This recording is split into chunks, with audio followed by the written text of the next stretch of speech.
faire la vidéo de la chasse aux livres. Je pense qu'elle va être en 2 parties. Donc voilà la partie 1. Oh là là, ce cadrage est incroyable. Ça fait 1 an que j'ai pu toucher à ça.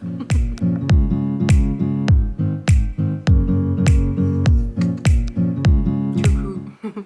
Je vous reprends, il est excessivement tard.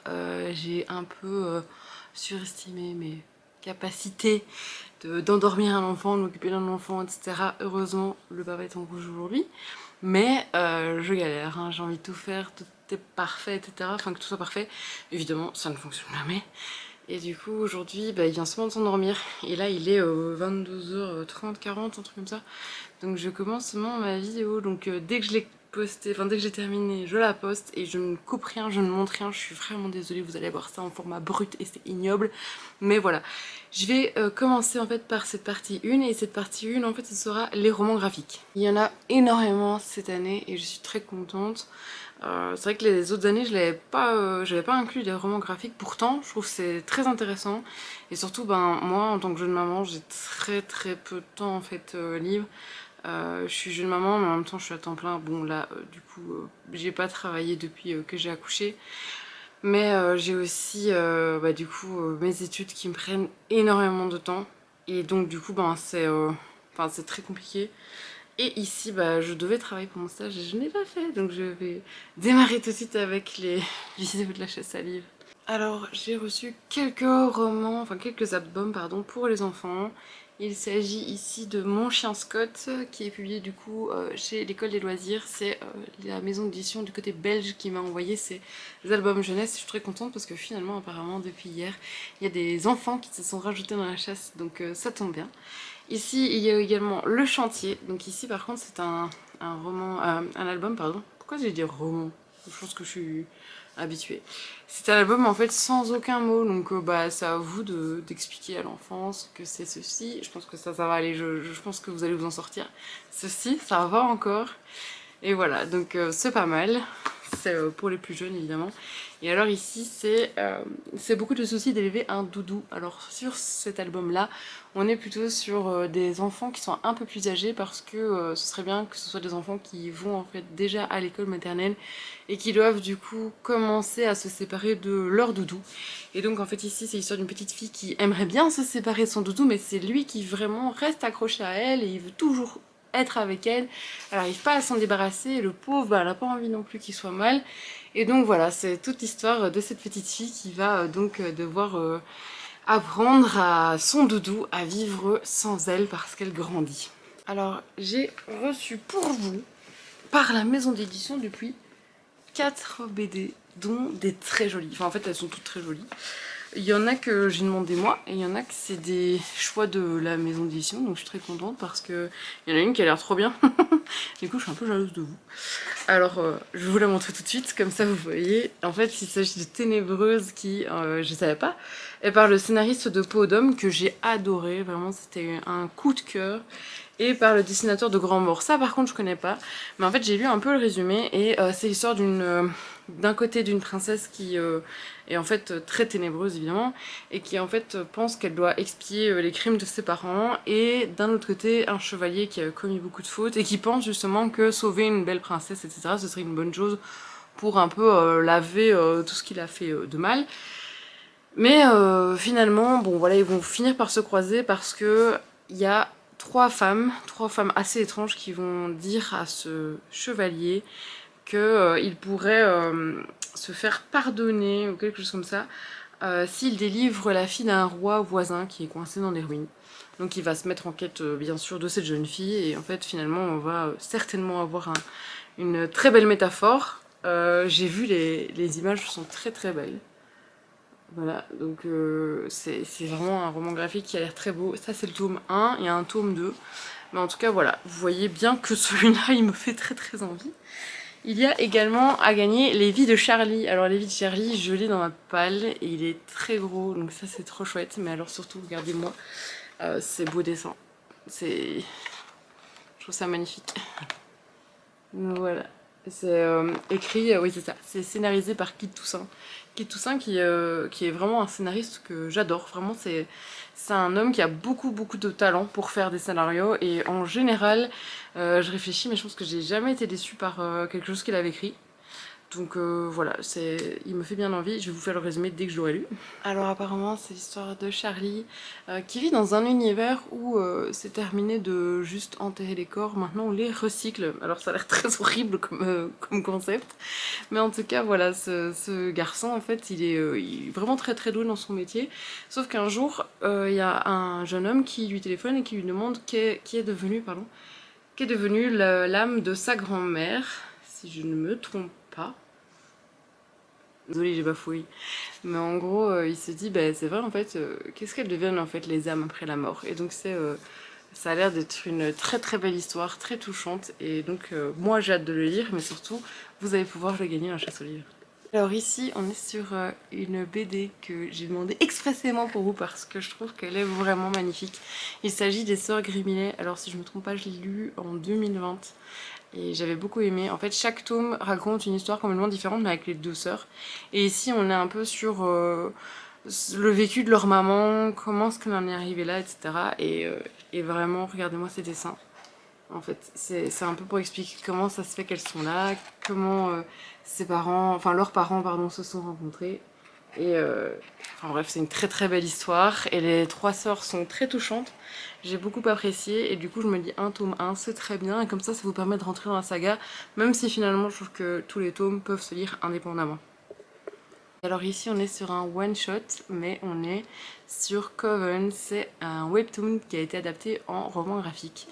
Et regardez ça, c'est très spécial en fait, hein, la mise en page d'un webtoon en roman graphique. Ça se voit encore, j'ai l'impression que c'est un webtoon à la base, parce que le webtoon du coup en fait c'est comme ça, et vous lisez en scrollant en fait, comme sur Instagram, etc. Et en fait les dessins du coup sont en continuité, et donc parfois ça se voit sur certaines pages, et je trouve que ça donne un petit peu un aspect artistique en fait à tout ça. Et ici en fait l'histoire c'est ces quatre copines qui vont vouloir sauver le grand Aum, bref un grand arbre dans le parc enfin dans la ville dans laquelle elles habitent. Et en fait, pour pouvoir le sauver, elles vont décider de faire des incantations parce que à moitié elles y croient, à moitié elles y croient pas. À moitié elles se disent bah on est des femmes, on a des pouvoirs, voilà, c'est c'est un livre pardon, très féministe. Mais d'un autre côté, elles se disent bah si ça marche en fait, c'est très bien, mais on va espérer que tout fonctionne correctement. Et malheureusement, en fait, tout ne se passe pas exactement comme elles le pensaient. Donc finalement, ça va partir un petit peu en cacahuète et va y avoir des grands méchants. Comme vous voyez, ça part un peu dans le dark vers le milieu de l'histoire. Alors de la part de Rue de Sèvres, du coup, qui est la partie graphique de l'école des loisirs, j'ai reçu Par la force des arbres. Par la force des arbres, c'est l'histoire d'un homme qui décide de tout plaquer et de se construire une cabane dans un arbre, et il va vraiment essayer de sentir quel arbre l'attire, etc. pour pouvoir en fait finalement communier avec la nature et revenir un petit peu à un côté plus sobre de la vie, et surtout ben, finalement se retrouver lui-même. Alors je vous l'avais déjà montré sur TikTok, j'ai reçu de Gone with the Wild, pardon. With the Wind, pardon. Gone with the Wind. Donc Autant l'emporte le vent, qui est paru chez Rue de Sèvres également, en roman graphique, pour la première fois en fait. Et regardez-moi ces belles images. C'est quand même... Enfin voilà, les illustrations à chaque fois chez Rue de Sèvres, j'ai l'impression qu'il y a un casting qui est fait... qui est assez incroyable, parce qu'à chaque fois les histoires sont très bien développées, c'est toujours des romans graphiques assez gros. Et donc ici on est sur Autant l'emporte le vent, c'est la partie 1, parce que du coup il y a la partie 2, comme vous le voyez ici. Il y a donc le tome 2 qui, je pense, va arriver s'il n'est pas déjà sorti. Alors pour ceux qui connaissent Autant l'emporte le vent, je l'ai lu, et Scarlett O'Hara, elle m'a tapé sur les nerfs. Mais je reconnais qu'il y a une belle évolution de son personnage, donc voilà. Moi en tout cas j'ai trop envie de lire le tome 2. Rien que pour l'histoire, enfin le côté historique j'aime beaucoup. Parce que c'est vrai que ça aborde en fait le côté sudiste, parce que Scarlett O'Hara en fait elle vit dans un état sudiste, juste avant le truc d'indépendance, la guerre d'indépendance, la bataille d'indépendance. Bref, vous avez compris. Et donc finalement, elle va en fait devoir ben, être mise un petit peu à l'écart finalement de cette guerre parce qu'elle n'est pas militaire, etc. Ce n'est qu'une femme, mais elle va devoir tout porter en fait à bout de bras. Et donc on voit vraiment son évolution. J'ai bien aimé, parce que je vous avoue qu'au début, ses caprices, etc. Me saoulaient profondément. Mais voilà, du coup, c'est pour ça que j'aimerais bien lire le tome 2, c'est parce qu'au niveau du tome 1, vers la moitié de l'histoire et vers la fin, du coup, on voit vraiment que elle devient, je vais dire, attachante. Bon, elle est quand même fort raciste, mais je veux dire, c'est quand même la société de l'époque, c'est comme ça que ça fonctionnait, donc on va essayer de passer au-dessus. J'ai reçu également la BD OKA, qui est énorme. Si vous lancez trop fort sur quelqu'un, il y a moyen de le tuer. Mais qui du coup a reçu énormément de prix, et quand vous tapez son nom sur Google, parce que du coup il n'y a pas de résumé, j'ai dû le faire, vous n'avez que des commentaires qui l'encensent, donc vraiment ça donne trop envie. Et j'ai été regarder le résumé, du coup je vais vous lire juste après parce que j'ai pas tout mémorisé, et donc j'ai vraiment envie que vous ayez envie de le lire, parce que moi en tout cas, rien que le résumé m'a convaincue. Ça parle justement des orphelinats catholiques dans lesquels on mettait obligatoirement les Amérindiens, donc même ceux qui avaient des parents, juste on les enlevait, on les kidnappait et puis on les mettait là-dedans. Donc justement, je vais vous faire le résumé, vous allez voir, ça a l'air incroyablement dramatique et triste, et en même temps, c'est l'histoire de ce jeune homme, et ça a l'air fort intéressant. Dès 1850, les jeunes Amérindiens étaient internés de force dans les pensionnats catholiques pour les assimiler à la nation américaine. En 1900, la population des natifs en Amérique du Nord avait diminué de 93%. La plupart étaient morts de nouvelles maladies importées par les colons, d'exterminations subventionnées par l'État et lors des déportations. George est un jeune Lakota, élevé par le pasteur qui administre sa réserve.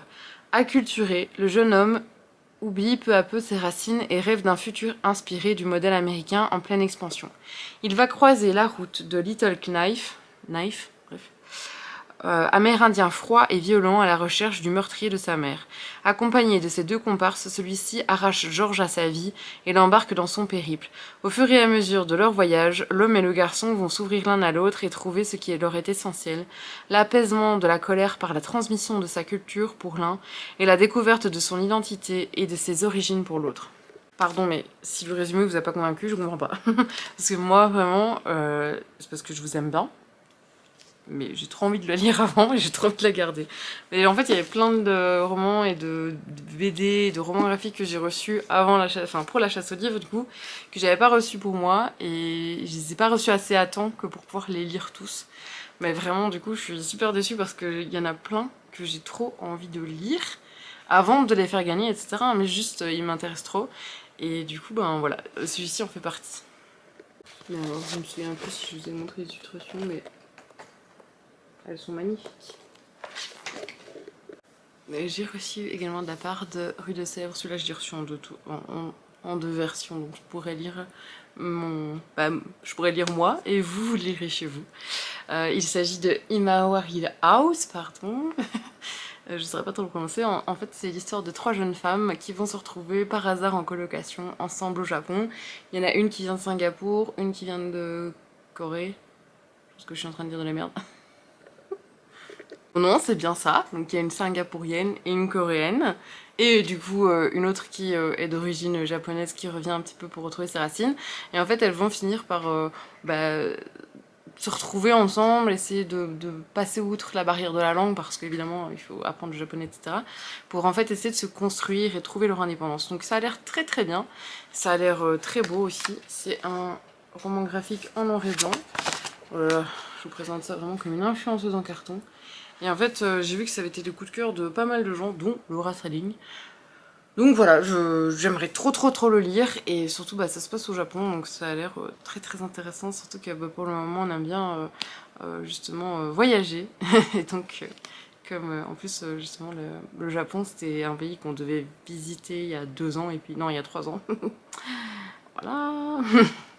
Covid, tout ça. Donc voilà, on n'a pas pu. Et en tout cas, ça a l'air trop bien. C'est encore une fois un très gros roman graphique.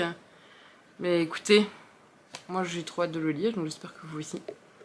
Je m'étais dit que j'allais faire ça dans l'ordre.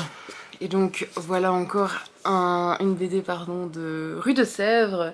Celui-là j'avais également reçu pour moi. Et donc il s'agit en fait de A Short Story.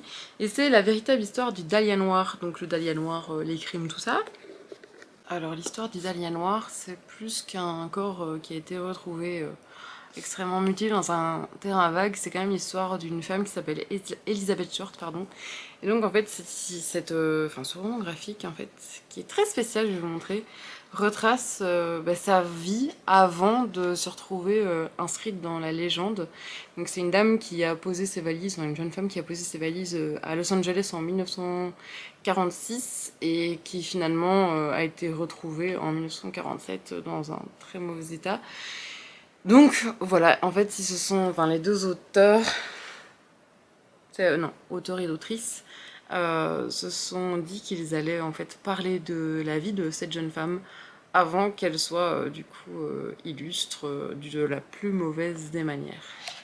Donc vous voyez, ça se présente comme ça, en fait ça retrace un peu tous les morceaux d'enquête qui ont été faits, etc. Et donc comme ça, et en plus on a du coup des passages qui sont en bande dessinée. Voilà, et ça a l'air trop bien.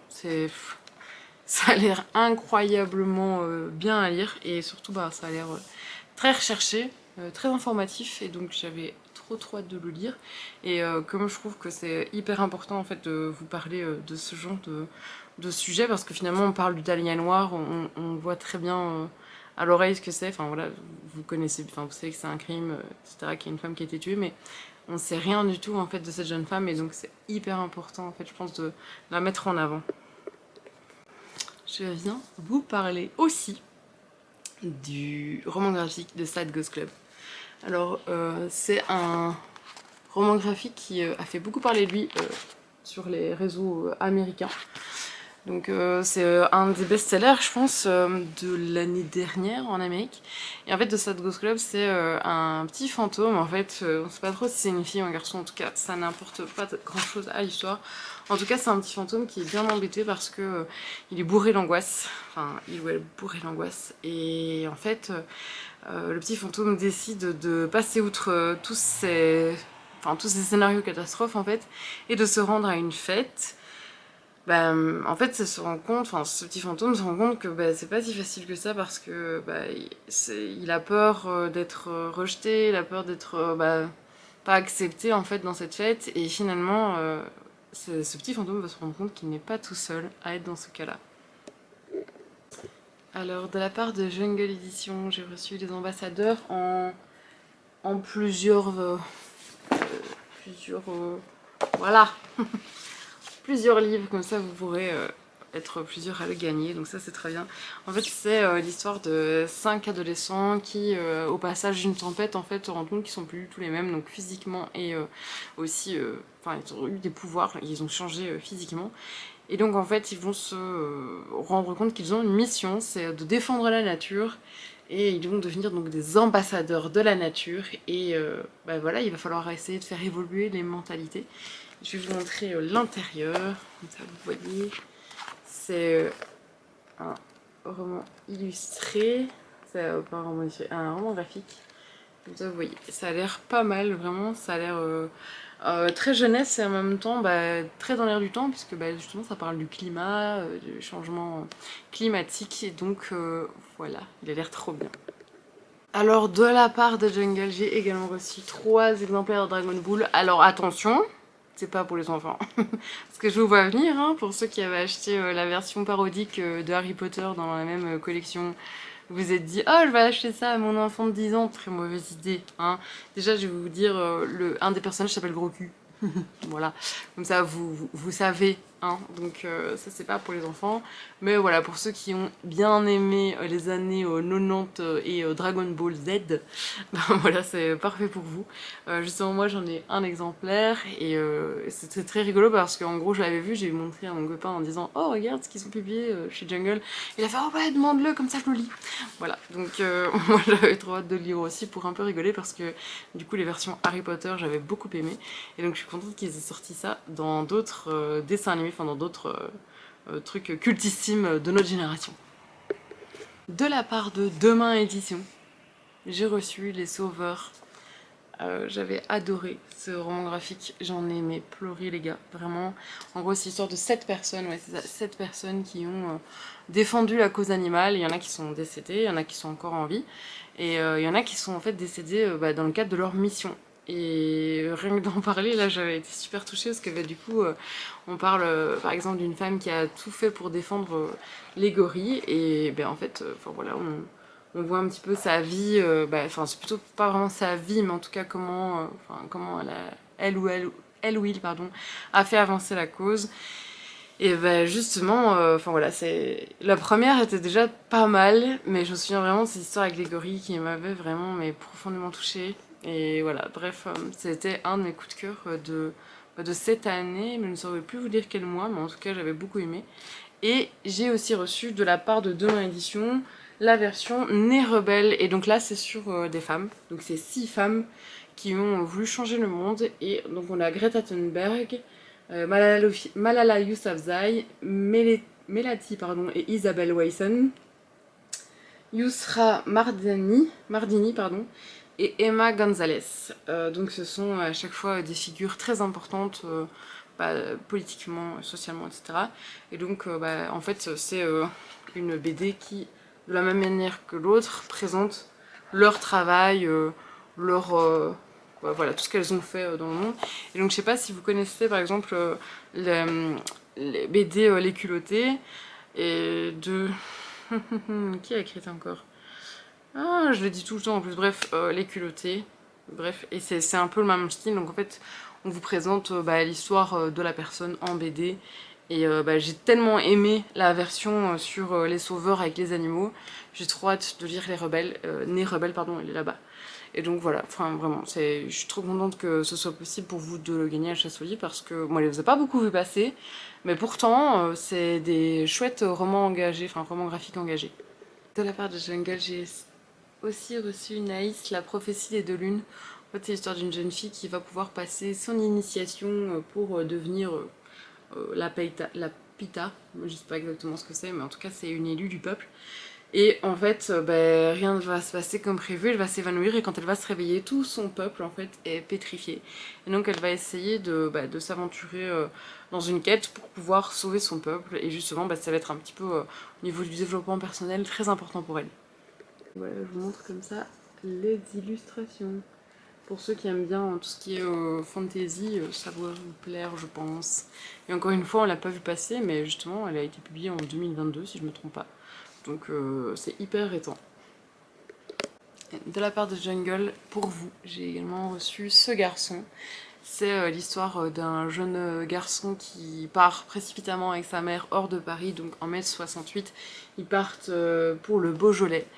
Alors ils trouvent ça très étrange comme départ, parce que surtout quand ils arrivent là-bas, finalement il y a un homme qui surgit dans leur vie, et c'est un mec qui est recherché par la police, donc c'est très étrange, surtout que c'est apparemment un idéaliste, etc.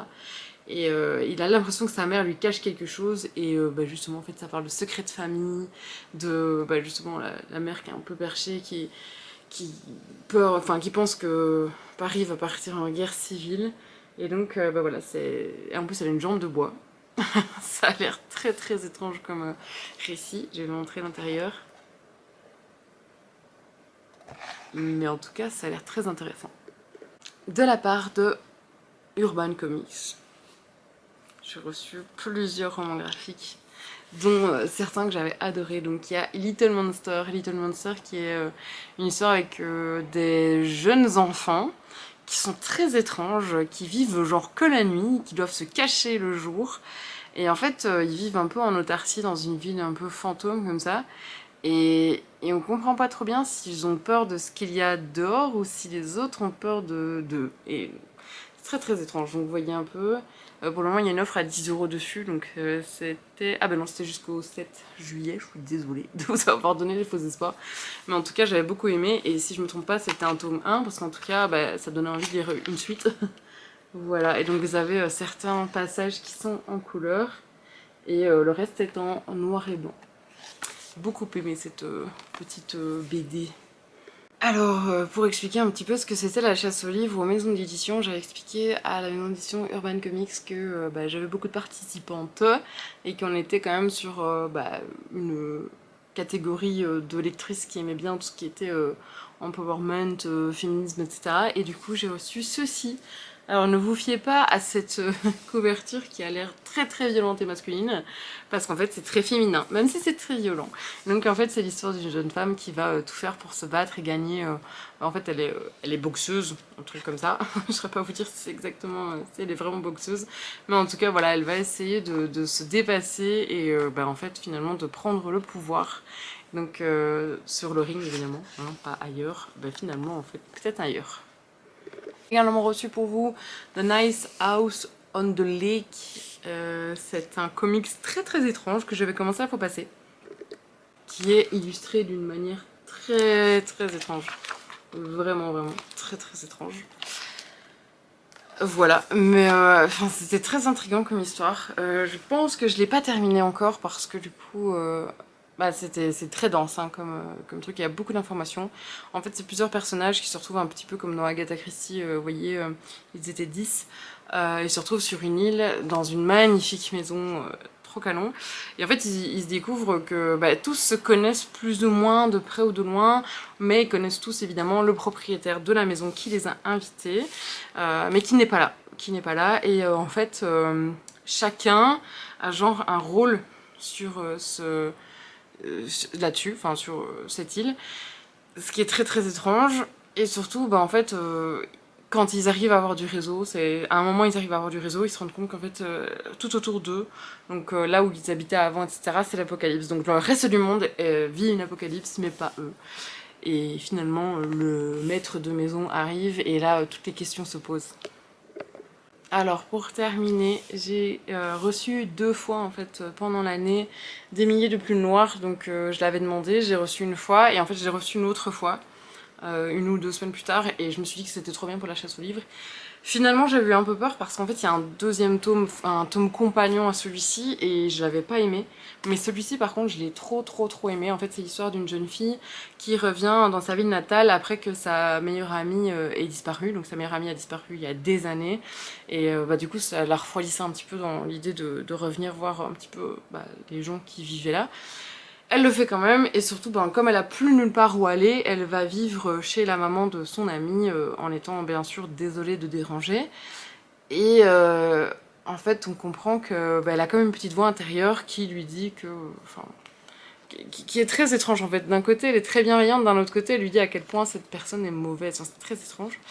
Et en fait, bah voilà, enfin, y a des moments où du coup on est sur le passé, on vit un petit peu ce qu'elle vivait quand elle était adolescente, et en fait on se rend compte qu'elle était fan de fantasy, qu'elle écrivait genre comme des fanfictions avec sa meilleure amie, et enfin, voilà, on s'attache aux 2 personnages dans le passé, et en même temps bah, on sait très bien qu'une des 2 a disparu.